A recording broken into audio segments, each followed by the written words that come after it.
I don't know why I'm upside down. Who's in here?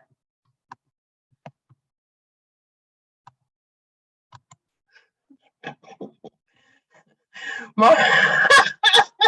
Mark. Oh no, I don't know what's happening. What's happening to you? I don't know what's happening. I'm upside down. That is very funny. Yeah. Oh.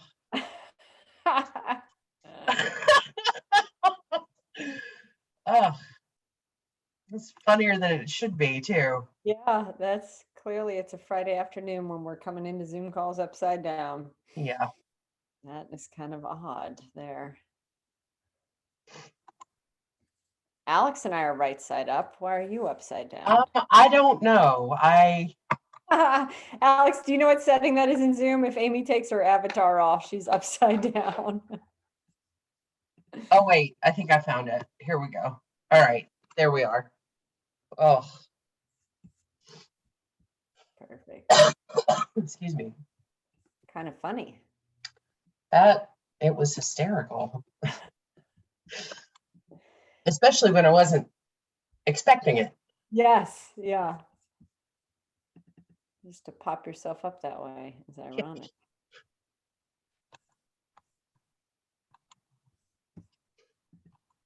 All right, we have a few more coming in, so let's let him do that. Oh, Alex, you know what I forgot to mention?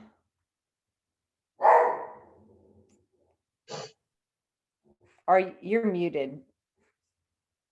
Oh, I said I'm pretty low on brain capacity today, so be gentle. Obviously, by the fact that I'm talking to myself, that was already evident. I was like, is he talking to the dog? No, I'm talking to myself. Just That's over okay. here. My world was upside down, so Right. like it's a thing. Okay. All right. I think Good afternoon. Hello. Hey. Hi. Welcome. Nope, we still have more coming. Okay. Everybody missed us when we were at IT Nation. Clearly, I know. Yeah.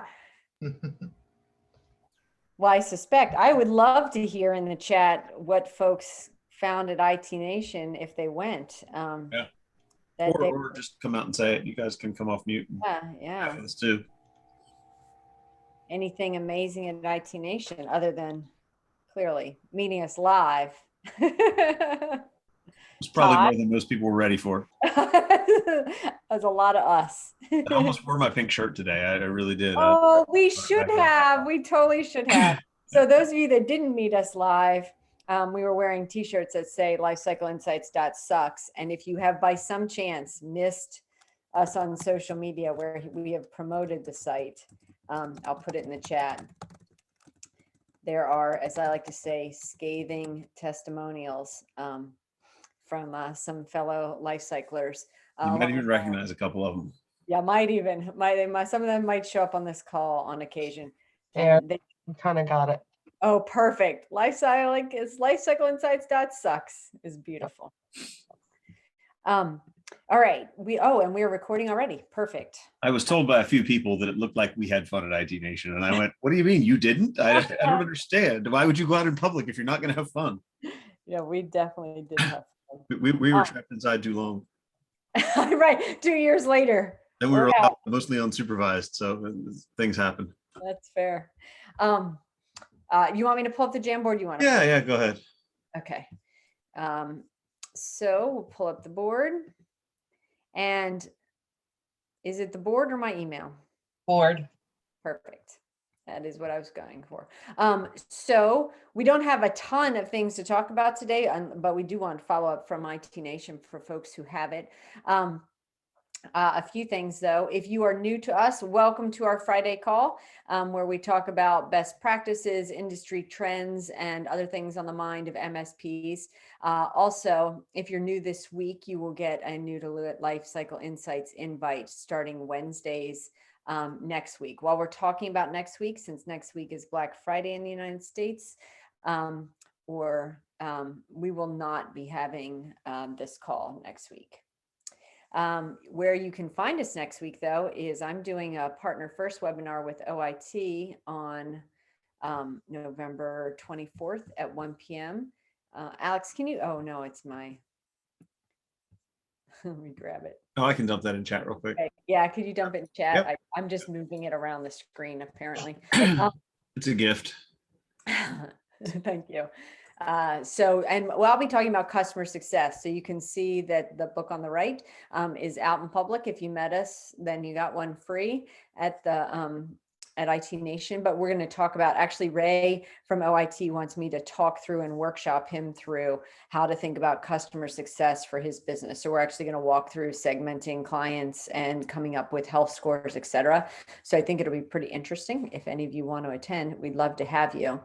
The thing I forgot to put on here, I did post in our Facebook group. I just put in chat. Last year, we sponsored this with Everything MSP. I have to object, and I'm going to take this up with Dan. The turkey's not dead yet. Stop talking about Christmas. Oh, yeah. No, I hear you. I hear you on Here that. it is. Go ahead. I'll let you have it. Yeah, so there are 25 days of giveaways. So if you register here, you're automatically entered in drawings for 25 days. Last year, our gift was a Yeti cooler. This year, we are a Roomba vacuum.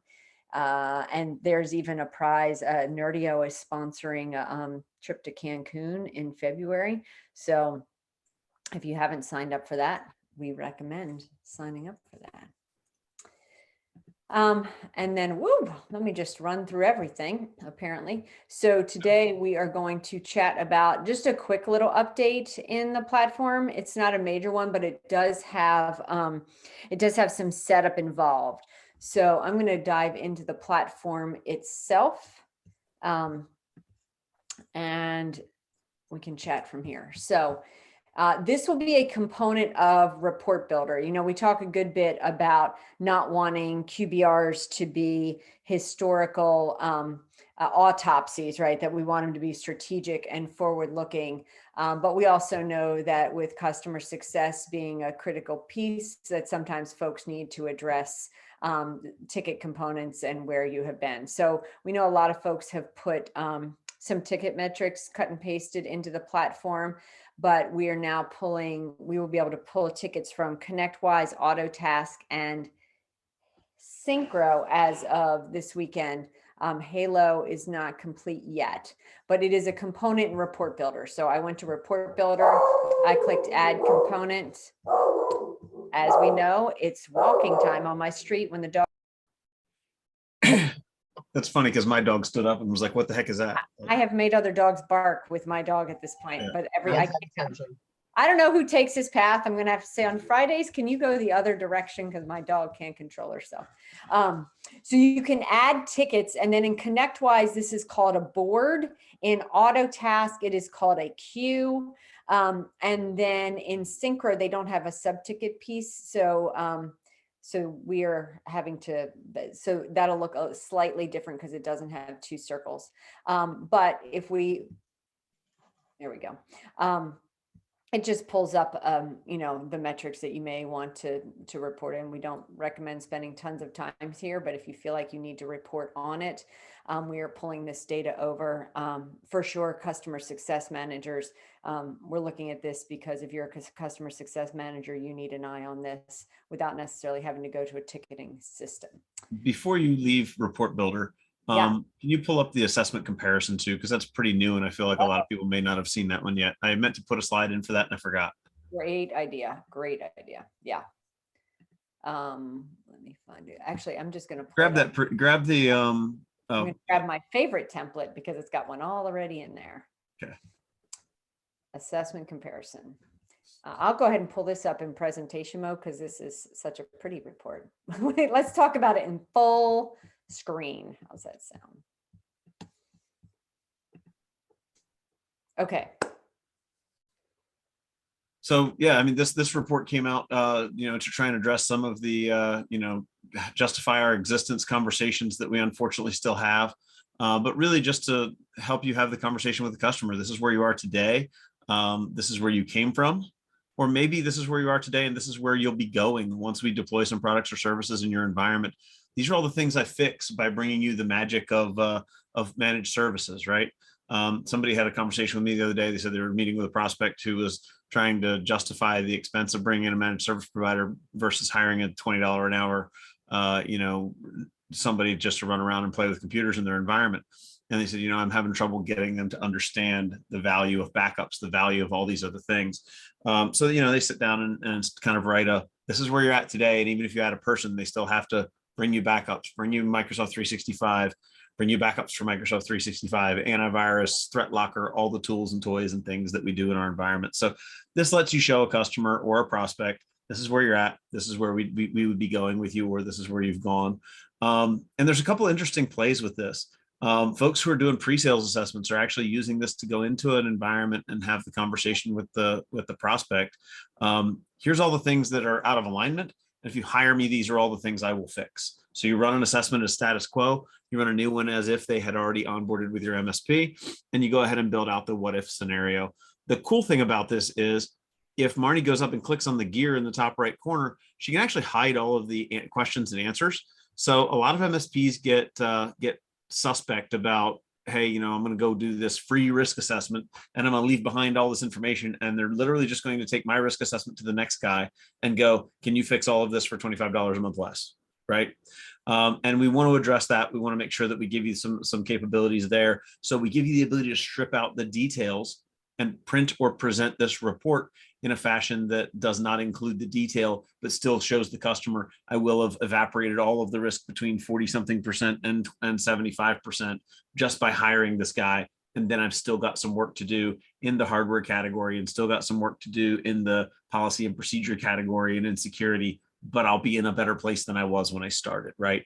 But this gives you that ability to say, I showed you the report. If you hire me, you can keep it.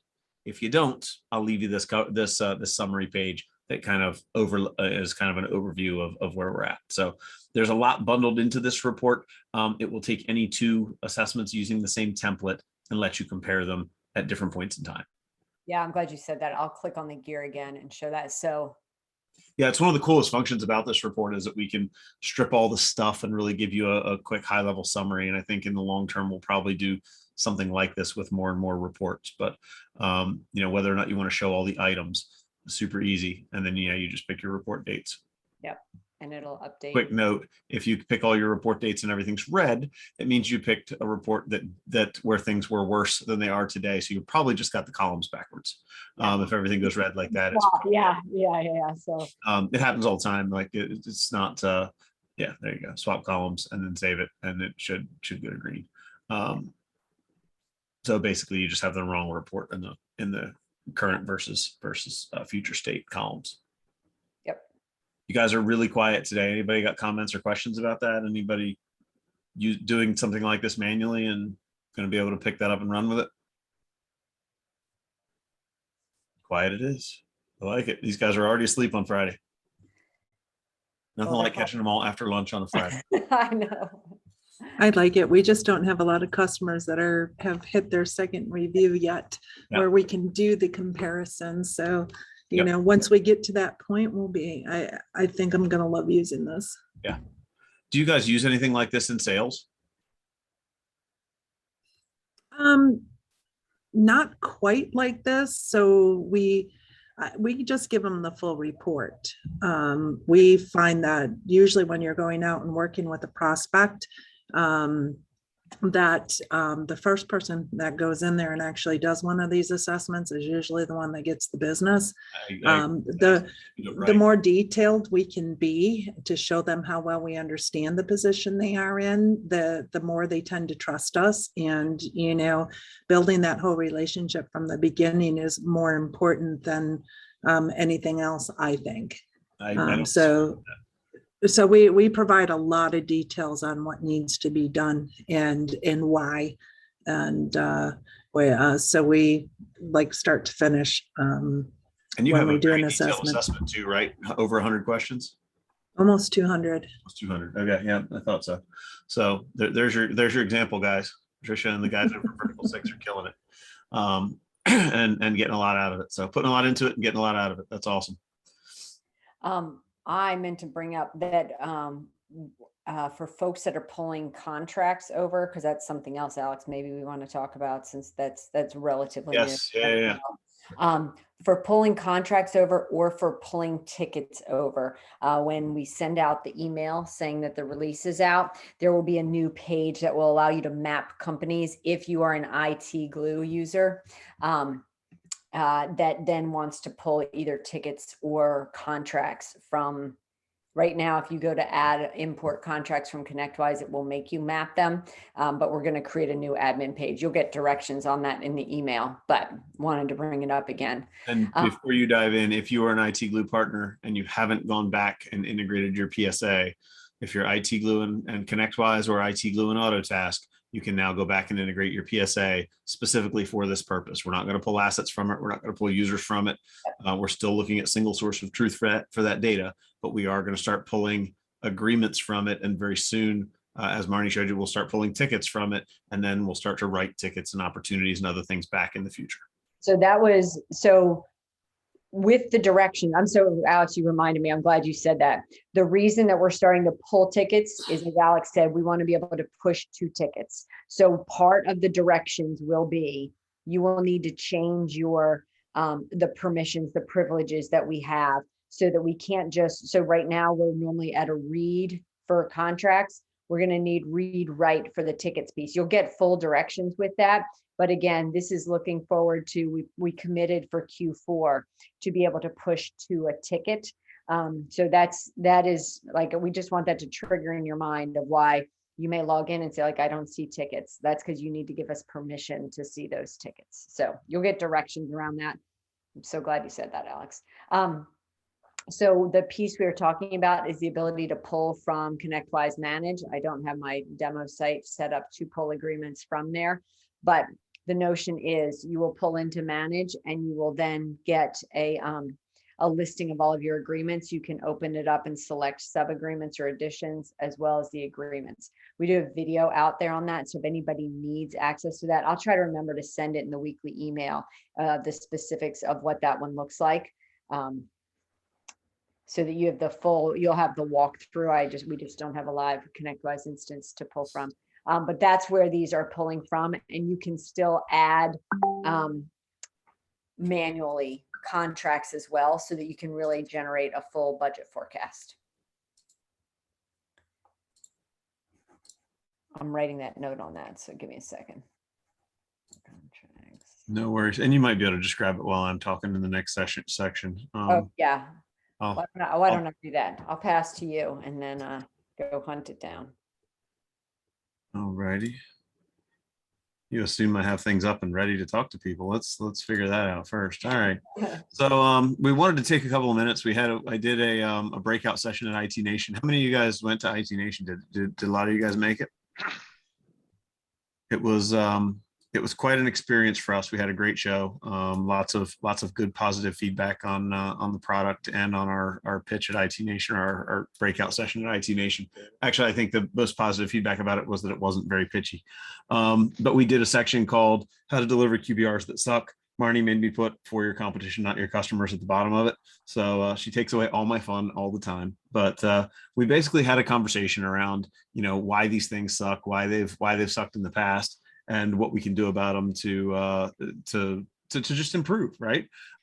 So it was an interesting conversation. We got such good feedback from it that we thought we'd come share it. I think a lot of you guys who listen to us on the regular basis are going to look at some of this and say, it's the same old, same old. I've heard Alex talk about it a million times. I'm tired of hearing him say it, but we got such good feedback. We felt we would do a very high level but reduced overview of it. If you have questions or comments about it and want to see it, we'll give you the full slide deck. That's the last slide here has the slide deck link, and I'll send it to you so that you guys have it to talk through. But we did this whole talking point, and it was pretty well received. So we started with one of my favorite authors, Jim Collins. If you haven't read Good to Great, it's maybe one of my favorite books on the planet. But kind of coincidentally, this entire deck is kind of built after his concept of the best New Year's resolution is a stop doing list. And he wrote a piece for USA Today back in 2003, where he talks through that entire piece. If you Google Jim Collins, Stop Doing List, USA Today, something like that. It'll pop right up. It's a really well written piece. But some of the stuff I took from it, kind of put a different spin on it, and kind of took it towards the QBR piece, towards the piece of the business that we work on. The interesting point is that Jim Collins actually was the keynote speaker. I didn't know who he was until I went to my first IT Nation. So it's ConnectWise's fault that I know who now one of my favorite authors is today. And he gave the best keynote I've seen at any keynote or at any ConnectWises I've been to, including the one where Marcus Lemonis, the guy from ABC's The Prophet, spoke, and his was very, very good too. But you never know what you're going to get at IT Nation. This year they didn't have a really cool speaker. They gave the slots to some ConnectWise internals, and then to Paul Dipple, who I guess is still a ConnectWise internal. So we didn't get a rock star this year, but it was all good. So in the light of this, I'm going to skip through a couple of slides as we kind of build it out. You guys have heard me preach this a ton. The thing we need to stop is metrics and KPIs and all that crap. And I know we're sending you guys mixed messages with going, hey, stop talking about metrics and KPIs. Hey, look at all these ticket metrics. Alex, did you move slides? No, I did. Did it not show? No. That's not good. Oh, my screen share is paused. Look at that. How did I do that? There we go. Did you guys catch my fancy Jim Collins slide? No, we did not see the Jim Collins. Oh, you missed the fancy Jim Collins slide and everything. So the I want to just kind of address the elephant in the room as it comes to KPIs and metrics. Not everybody starts in the same place when we talk about quarterly business reviews. There are a lot of folks who are still doing and have taught their customers that a quarterly business review is a metrics and KPI review. If you're in that boat, don't freak out. One of the things that we're committed to and one of the things that we're focusing on into next year is to give you guys that roadmap for how to get from, and I guess we're kind of talking about, Marnie and I coined the phrase earlier today, kind of a building a bridge and walking it. How to bridge you from this old historical justifying my existence QBR to a forward-looking, more strategic meeting, and consolidating these KPIs, consolidating all these different points down to just a single scorecard or an executive summary, and make them less and less of your QBR and move them further and further back in the presentation so that your customer gets used to them being oh, and by the way, we closed some tickets, right? We'll talk about all the big strategic stuff. By the way, we also do this other stuff like closing tickets and working on your networking and keeping things going. But, the big things that we see value in that we do, Mr. Customer, include, building you a budget, making sure that you can afford all the technology you have, making sure you can stay secure, stable, reliable, all that kind of stuff. The next one was kind of stop begging clients to attend. You guys probably already know I stole one of my favorite components of a QBR from one of our beta partners, who said, you've got to start doing an agenda. And when we did it in my business, it turned things around like that. I was able to get clients to get interested in quarterly business reviews because they knew it wasn't just going to be a rehash of, Mr. Customer, this is why you need me. This is what you pay me $3,000 a month for, as if they didn't already know. They were tired of listening to, I closed 27 tickets. I backed up all the backups and I anti-spammed all the spams. They didn't care. It didn't deliver any value. So when we flipped it around and started sending them an agenda that said, here's the points we're going to talk about. Here are the things that we're going to do that are forward looking and that will deliver value to you. Here's the budget conversation we're going to have. And by the way, give me some information that I can learn about your business, that I can learn about where you're going and use to help guide your technology purchases based on what's important to you. We just had a big shift in attendance. And in fact, we had customers come to us and say, hey, you're only doing these for me once a year. Could we do this more often? So what we need to start doing is start commanding an engagement by sharing an agenda. And that agenda should always have a place for the customer to write in what's new in your business, what's changing in your industry, how has the recent economy affected your industry, how has it affected you personally, are you growing, shrinking, are there new line of business applications coming, are you buying a new building, a bunch of just thought-provoking questions to get your customer to give you some feedback so that the budget so that the agenda becomes as much about them as it is about you, right? So stop begging them to attend and making them think that it's just for you to sell a project. Let's get them in there to teach them that technology is really about enabling their business and sending them in the direction that they want to go. Nobody likes being sold. And yet every one of our customers probably at some point felt like the only reason we had a QBR was so that I could blindside them with a new quote, a new estimate, a new invoice, right? Knock, knock, let's have a QBR. Surprise, I need 20 grand to replace Windows 7. That's what QBRs used to be, right? That end. Oh, and by the way, I closed some tickets. You're welcome, right? A client who's spending $3,000, $4,000, $5,000 a month, who's spending $200 a seat, $300 a seat, $900 a seat, whatever your magic sales formula delivers. They don't want to feel sold to. They've already been sold to, and my God, they pay for it every single month with a pound of flesh. So understand, we're expensive. And by being expensive, we not only need to deliver value, but we need to make sure that when we go to meet with our clients, we're actually addressing what is important to them. And right now, it's all over the news. It's all over everything that we talk about. These are about risk mitigation. You could even rename these risk mitigation meetings, risk management meetings, cybersecurity business reviews, cybersecurity risk reviews, whatever you want to call them. I don't care what you name it, but it's important that your agenda and the entire setup for this is about, Mr. Customer, there's some risk, there's some exposure. I need to know that you understand what's changed in the world, and we need to talk about how we are going to address it together. Because as one of my favorite people says, this is not my risk. This is our risk. This is your risk. And I'm here to help you address it. Before we got on here, Andrew, oh shoot, what's his name? The guy who does the Morgan or Andrew Morgan. Yeah. That does the stuff with Cyber CNS. He sent out an email that the average insurance company right now is having coverage for every MSP. Okay.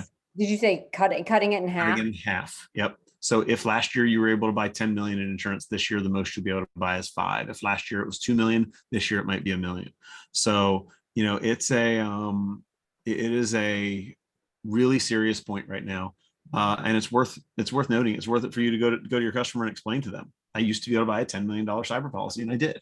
This year the same policy only gives me $5 million in coverage, costs me as much or more. And guess what, Mr. Customer? I have 100 customers. If every one of them got breached, my $5 million does not go that far. You couldn't sue me and get money out of it. So you have to address the risk yourself. You have to own enough insurance yourself to cover this. You can't rely on me for this. And the insurance companies are proving to us that this is your risk, not mine. And that's a really great way to have that piece of the conversation. So think about that one when you're having these conversations with your customers. We already mentioned, surprise, that'll be 20 grand, right? But one of the points is we were really good at surprising our customer with a large project, completing that project, and then going right back to our customer and surprising them with another one. And it may have been 18 months apart. It may have been 2 years apart. For us, it feels like an eternity. For our customer, they're like, didn't I just buy that thing? And when you go back and look at it with them, they go, oh yeah, that was 4 years ago, right? But when we have these conversations with our customers, we really need to be budgeting and planning expenses years in advance. My favorite conversation now is, Mr. Customer, we build you a long haul roadmap, a long haul budget estimate that lets you see down the road and around corners, right? This 5-year budget can be the canary in the coal mine for the big expense. And really what we're looking for in that 5-year budget. And if you're not presenting a 5-year budget out of life cycle yet, or a 3-year budget or something longer term, you're selling yourself short. You're missing something that really has value. You're really missing the opportunity to go have this conversation with your customer about long-term value. The short-term budget is nice. It has its place. I present both, but make sure you're stretching that budget as far as you can. I generally recommend stretching the budget as long as your recommended lifespan for a PC.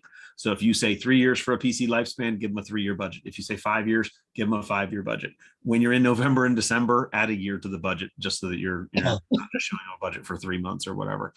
Justin, would it be a good idea to separate the IT business review from the cybersecurity risk review, especially if it's the first ITBR with the customer? I would say no, because I want my customer to realize that everything that has to do with technology has risk attached to it. So if we're talking about IT, there's risk attached to it. And I want to make sure that the inventory that we own today has a cost attached to it and a level of risk, right? We've got this thing that is status quo. It's what we own today. And I can't crumple the risk up and shove it under the rug and go, we'll talk about that next month. We really need to have the whole overarching conversation of this is what risk is today related to the assets we own and the budget we have. And the only way to make risk go away is to deploy more products and services. That costs money. Swap out assets, upgrade assets, replace assets. That costs money. and to actually solve for problems that exist in the business. So if we don't address all of that together, it's too really hard to have conversations separately.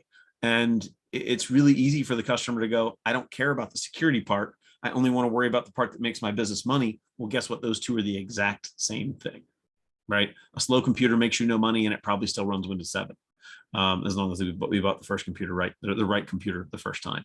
But there's a lot of things in there where security plays its way all the way through the budget, all the way through the asset inventory. So I'd love to take that as a sidebar conversation, Justin, if you want to chat through it later, either here or just one-to-one, and just really make sure I understand where your brain's at, because you might convince me otherwise. But my gut approach is no, because I think all of those things are too tightly ingrained and too tightly related. Don't let perfect be the enemy of good. My God, if you've listened to us for more than a month, you've definitely heard that. You can wait until your quarterly business review process is perfect and you'll never get one out the door, right? It takes forever. Understand that this is an iterative process. Start where you are and get moving, right? If you wait till it's perfect to get shit done, you'll never get shit done. And that is, I think, one of the most important things. I understand in cybersecurity, you have to be perfect. You have to be right every time. You have to be exact every time. How many of you guys saw the news about Huntress last week? Right? Or I guess it was earlier this week, right? Huntress misconfigured a demo or a dev environment, and somebody got access to their dev environment. They don't think any code was breached. They were very transparent about it. They did all the right things. But it doesn't matter how good you are. And I don't think anyone on this call can argue that those guys are not the elite of the elite, right? They're the 1% of the 1%. And yet, where you have human error. So if you wait until you're perfect, you'll never get anything out the door. Understand that the majority of this business meeting is literally just conversational topics with your customer. It's taking that stuff that has to be perfect and has to be exact in the deployment environment and just having a conversation about it. And in every conversation, it's okay to go, I'm not really sure the answer to this. We need to dig a little deeper and get this figured out. It's okay to get caught off guard and say, Mr. Customer, this is a new process. We're evolving. We're making it better. And I'm just not sure I have the answer for you today, but I will get it to you. And then you iterate it, and then you work on it, and then you get it better every time. We have the conversation probably every week with an MSP who goes, how much inventory is enough? How much is too much? And the only answer I can give is it depends on you and your customer and the level of engagement that you guys want to put into it. I have MSPs who track the battery, the actual battery component inside of the battery backup, right? And they know that the battery is good for 3 years, but the battery backup's good for 5. And so they replace the battery backup when they replace the server, but 3 years later, they replace the battery. They track desktop printers, and they know how old a desktop printer is. At my MSP, I never tracked to that level. I didn't really care that much, right? I knew a battery backup that was 3 years old needed a battery. So I just let the 3-year warranty, I assigned a default 3-year warranty to every battery backup. When they got to 3 years, I swapped out a battery cartridge. When I replaced the server, I replaced the battery and I moved on, right? If it was a desktop printer, I'd probably already begged them to throw it away and I didn't care that much. So I just plowed forward and moved through it, right? A desktop printer is $100, $200, depending on what they bought. Like, you can throw that away. That number doesn't matter. I didn't even track monitors. I included enough money in every PC purchase to buy 2 monitors for that PC. And then when I sat down with the customer and said, does this employee need new monitors? They went, no. And I went, great, you just saved $400, $450, whatever that price comes out to, right? And now all of a sudden I had over budgeted and we were in a good place. So there are a lot of places in this conversation that it is high level, rough and tumble numbers. It doesn't have to be exact to drive you in the right direction with your partners and your customers. So I really want to urge you guys, if you don't take any other slides away from this one, it is get out there, get in front of your people. This is the perfect time of year to get a budget in front of your customer for 2022. There's no better time than right now to get out there and go, Mr. Customer, I want you to see your budget for 2022. Here's your next 6 quarters laid out as a budget. Let's go tackle it. Let's make sure that it's a number you can bite off. Let's make sure we're in a good place. So this is exactly the best time to, even if it's not perfect, get something in front of your customer. Explain to them that it's a process you're working on building. It's not perfect yet. Trisha's process made mine look bad. There will always be somebody in the group who makes yours look bad. It's okay. It's still better than what you delivered to them a year ago, 2 years ago, 5 years ago. And your customer will appreciate the transparency and the work in the right direction. And then this one is something that Marnie scribbled down somewhere. And I went, oh my God, that's brilliant. We have to use this, right? For those of you who don't know, Marnie used to be a math teacher. She's the only person I've ever met who could make Common Core math make sense. We'll do that, that tap dance routine another time. But customer success equals customer experience plus customer outcomes. One thing that we always forget about as an MSP is quite often customer outcomes. Always, often, whatever. One of the things we forget about too much is customer outcomes. Your customers will mind spending on technology less if we actually worry about the outcome. We spend too much time wondering about the customer experience, right? We're worried about smile back. Did they give me a green smiley face or did they give me a red, right? And at my MSP, every time we got a yellow or a red, we ran around like our hair was on fire. We called the supervisor. We called the person who clicked on the button. 95% of the time, it was because somebody went, "Oh, I'm sorry. I didn't mean to click on the yellow button. That was an accident. I meant good job." And then we'd stop the fire drill and everything was okay, right? Because we had good people. We cared about our customer. We weren't worried about it. So what we'd like to do is stop stressing over the customer experience, stop wondering what the customer experience really is. Stop putting too much into those CSAT tools, right? Is there anybody here who gets less than 85% happy on a CSAT? 100% of your customers are pissed off, bitter, grumpy, angry when they call. If 85 or 90% of them are giving you positive CSAT marks, you're doing something right. That customer experience is not terrible. A lot of you are probably in the mid to upper 90s. We were in the mid 90s. We're at 95, 96% all the time. So what I really want you guys to think about is that it's not just about experience. A lot of it's about outcomes. And if we blend those two together and get, did I deliver to the customer what they needed to have? And did I do it in a way that made them reasonably happy or made them hate technology a little less? Then what we get is really customer success. And the way we can gauge that is to, at the end of every quarterly business review, ask my favorite question, which is, did we deliver value to you today? And when the customer says yes, I get to go ask for a referral. And by using that question, I didn't have to have a marketing department at my MSP. It was the best thing ever because I suck at marketing. But I'm really good at going, oh crap, I didn't deliver value to you today. I'm so sorry. What could I do better or different? And that's my second favorite question. Did I deliver value to you? And if not, what could I do better or different? The most awkward and uncomfortable question is, well, if I delivered value to you today, you must know somebody, and it's my job to grow the business. Would you be willing to introduce me to somebody who would see value in the same kind of thing, same kind of a strategic or cybersecurity business review like I gave to you today? Would you be willing to introduce me to anybody? And you'll be surprised how often that question gets answered with something like, yeah, you know what? Actually, I know a guy. And you get a really positive introduction. It's a tough question to ask, and I'm obnoxious and I'll say anything. And it's still a hard question for me to ask, right? I'll stand in front of a customer and go, do you want to sign the contract right now? Or do you want me to stand in the hallway while you talk about me? Say that with a straight face every time. Will you refer me to somebody else? That's almost personal. It's hard to ask. It's okay for your customer to see you be uncomfortable asking that question. In fact, it almost makes them more likely to give you a referral. So don't try and hide it. Don't try and polish it too much and make it come off car salesman-y, because it comes off worse if it's polished than it does if it's uncomfortable, right? They go, oh, this guy, I like him. Todd's my homie. I like working with him. He's a good dude. And he asked me that tough question. That couldn't have been easy.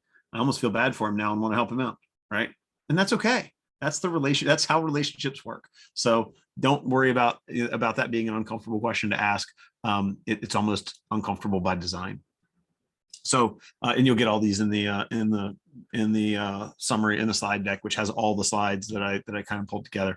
But stop with the KPIs and the historical data. Stop begging for attendance. Stop blindside selling. Stop surprising your customers with large projects.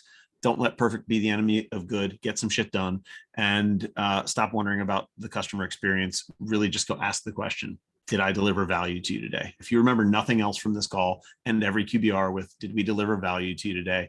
If the answer is no, or not really, and anything less than an emphatic yes, go back with, I really was hoping for a different answer. What can I do better or different? Because our goal here really is to deliver value to you. And if you continue to poke at that until the customer gets value, you also get another really great side effect, which is when they say, yeah, this is super valuable. They'll tell you when they want to have the next meeting. They'll set the cadence for you. So, Mr. Customer, it sounds like this was good for you. Does it make sense for us to review the same kind of information again in 6 months or 3? Oh, this is a lot to digest. I probably need 6 months to get through it. And let's do this again in 6 months. No problem. I'll get you set up on a semi-annual cadence. You just tell me if that ever changes and you want to do it more often, right? And if you get the customer to tell you when they want to do it, guess what? They're going to expect you to do it. It's not, you're not going to have to drag them kicking and screaming anymore. They're just going to show up. And then finally, what we're going to start doing is summarizing what's important, right? Bubble the right things to the top for the customer. Give the clients a reason to attend, use that agenda. Help your clients manage their risk. Help them budget far in advance so we don't surprise them anymore. Automate, get shit done, and iterate, right? Iterative is the key word. You won't get it perfect the first time. You won't get it perfect the 10th time. But if we continue to iterate and make the process better, our customers will see it. They'll continue to see value in us, and we'll deliver more value to them. And then the last one is just confirm that value. Make sure that you're giving the customer exactly what they want. So here is the slide deck. Maybe. So glad it's not just me. No, it's definitely me. There's the slide deck, and then the last parting phrase is one that that Marnie used that I really liked, so I grabbed onto it and stuck it on a slide, and that is automate where you can and put human eyes on what you cannot. Right. So when we go through prep in the QBR, we do a lot of automation in the data. You know, we do warranty lookups, we pull over data, we add users to Microsoft users and blend it all together. We build budgets and do all that stuff. But don't forget that the risk still needs to be kind of spot checked and reviewed manually, even if you run an automated tool, right? Even if you run Cyber CNS or whatever network scanner, your best tools out there. Make sure that you're putting some eyes on it from a sanity check perspective to make sure that you're delivering to your customer, exactly the right risk versus review conversation, because there's a lot to be had there, and not all of it can be automated. So let's limit what we have to put the human eyes on and automate the rest. And that's a wrap for that conversation. So, oh yeah, Marnie brought up to me that we should ask, how many of you guys are Tech Tribe members? Is there anybody in here who's also a member of the Tech Tribe?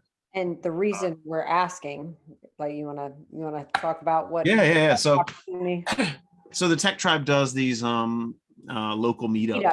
Yeah. Kind of things. Yeah. And we've been kicking around the idea of sponsoring one in our area. But we're really trying to figure out, has anybody done one of those?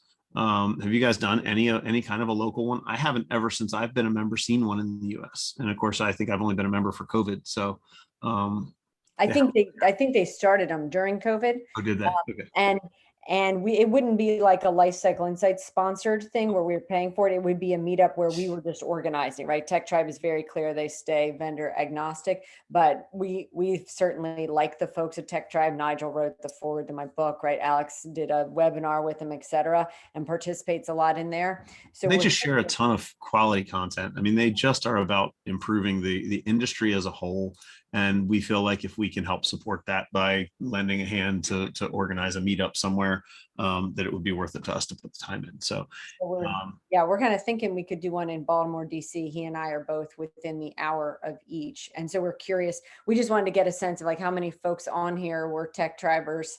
So we could say, we're trying to find out if there's a critical mass that we could have dinner, and do we just need to have a two-top where it's Alex and me having dinner, or we should find a whole place. So if anybody has thoughts on that, feel free to ping us. Yeah, especially if you guys are in the Northeast here, if it would be worth it to you guys to come hang out for a couple hours at some point. And, we're still learning from the Tech Tribe too, exactly what they expect these things to be as far as, content, topics, conversations, those kind of things. So we're just scratching the surface on that one. But if anybody'd be really interested, please do reach out to us and let us know. Number one, we might ask for some guidance on location and maybe some help contacting other members in the area and that kind of thing. So take the dartboard down with the map is what you're telling me. Like, don't pick a restaurant that way. I always 1-star Yelp reviews. I never use a map. I always use Waze, and I pick the place on the map the furthest away from all the red. Because I don't know if anybody here knows this story, but if anybody's a ConnectWise partner, ConnectWise has user groups. They used to have the ConnectWise Beltway Brigade inside of the DC Beltway. They would drive us to Herndon, Virginia, which, if you don't know it, it is a traffic hellhole, probably second only to San Francisco. And I would leave Delaware to drive to DC, and it would take me 2 hours to get there at 10 o'clock at night. And then when I would leave Herndon at 2 o'clock in the afternoon, I would get home 4 to 5 hours later. So it was just a parking lot there. And one day ConnectWise said, what could we do different to improve the attendance, to improve everything else in these? And I said, well, first, how about we stop hosting them in Herndon? And the entire room just lit up. It was like I started, they came with torches and pitchforks. And the next thing you know, they started hosting them in Baltimore and Philadelphia instead, which was awesome. So would definitely like some feedback on the wares. Atlanta is an interesting one too. I know, that's what I just thought. Like, Yeah, Todd, I don't know if you know, but our developers are down there. So we may be able to get you to hang out with the nerdy guys. You won't get this pretty face. You won't get the booth babe, but yeah, we might be able to arrange something in that area too. So upstate New York where it's cold. Blech. Bill, you should be happy to come down here this time of year. Who wants to come to Southern California? It's pretty nice. It's like, yeah, like me. it's like 72 out today. So Right. I mean, it's We kind of can cool. do that, Alex. Nigel, we'll host. We have a at partner. William's house. we- See you there. We have a partner in Hawaii. I'm just saying, who's up for. I mean, I'm on my way. So he needs some on-site lifecycle insights onboarding. I told him my nation saw him there, and I was like, "Yep, we'll be out there for our Yeah, user group." yeah. Perfect. So Well, if anybody has any thoughts on that, let us know, because we're definitely interested in helping out the tech tribe. Just want to figure out the Yeah. best way to do it. That All is right. all we had for the day. So if anybody has questions, feel free to shout them out. If not, we'll give you a running start to the weekend. and Trisha, don't worry, the Tech Tribe thing does not replace the lifecycle insights get together we're gonna do in the spring and get crabs for. So we're gonna do the Maryland thing right. Trisha's our fellow Marylander. She lives Yeah. right around here in this general And don't forget, vicinity. we will not have this next week because you'll all be full from turkey, etc. Yes. So everybody have a great Thanksgiving. And we are thankful for all of you. I mean that quite sincerely. We joke around a lot, but we are very thankful for our partners. That is true. We have the best partners on the planet, and I just appreciate that so many of you showed up after a long week on a Friday. we also should tell Marnie congratulations, because I'm pretty sure I saw something happen to her signature. I That's totally right, harassed her about it that last just night. say CEO on Yeah, there. it does say CEO on there. I was like, oh snap, what? So we also should give her an That's extra funny. high five for that. That's funny because the real story is she's been the CEO the entire time. Yeah. And we just aren't that big on titles, but we went through some rebranding and talking about it as we started bringing on account managers. And when this company started, we had a big conversation, and the partners got together and went, okay, we have to settle who's going to be CEO. And I went, not it. One of us has to do this. And It's not managing partner, but then it and was our like, developers all right. went, I don't want to do it. So Marnie went, I'll do it. That's funny. Shop mom gets stuck with it. So it's funny because a couple people have said something about it, and it's like, yeah, I was running an MSP. When we started this business, I went, yeah, you guys do what you want with it. I'm never going to work there, and here we are. So, yeah. Here But we no, are. I love not being the CEO. It's the best thing ever. If you guys ever get the opportunity, I recommend that you try it. Go hire yourselves a CEO. That is my advice. That's Friday. 3-year plan. There you go. There you go. It is the good thing to be just the mascot. Like, it's amazing. I'm an excellent mascot. You really want me in sales. You don't want me actually executing anything. Right? Like, let me just go talk to people and be like, yeah, sure, we can do that. And If then you make want everyone somebody upset. to appropriate Lion-Guard's lion at a convention, that's me. If you want somebody to do responsible shit, it's somebody else. And Yeah, with that, you guys have a funny. great weekend. We'll give you back 15 minutes of your 12 minutes of your day. Take care. We appreciate y'all. Yep. Thanks.